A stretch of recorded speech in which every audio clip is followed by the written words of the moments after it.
সকাল থেকে আমাদের এখানে প্রচণ্ড পরিমাণে বৃষ্টি হচ্ছে, একভাবে বৃষ্টি হয়েই যাচ্ছে। সন্ধ্যা হতে চললো, বৃষ্টি কমার কিন্তু কোনো নামগন্ধই নেই। আর এরকম বৃষ্টি ওয়েদারে যদি একটু ভালো মন্দ কোনো খাবার হতো, তাহলে কিন্তু এরকম বৃষ্টি ওয়েদারে একদম জমে যেত। খাবারের কথা বলতে আমার খিদে পেয়ে গেছে, আর মাকে কিন্তু টেনে তুলছি। আর যে খাবারটা আমার পছন্দের সেটা কিন্তু শুধুমাত্র রান্না করতে মাই জানে, আমি কিন্তু পারি না।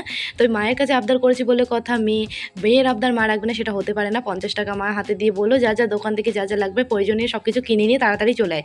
তো মা যেই না বলেছে সব কিছু কিনে নিয়ে আয়, সেই আনন্দে বোন আর আমি ছাতাটা নিয়ে বেরিয়ে পড়েছি দোকানের উদ্দেশ্যে। তো দোকান কিন্তু আমাদের বাড়ি থেকে আসতে 5 মিনিট মতো লাগে। দোকানে এসেও পড়েছে, আর দোকান থেকে কয়েকটা জিনিসপত্র আমার যা যা লাগবে প্রয়োজনীয় সব কিছু কিন্তু আমি কিনে নিয়েছি।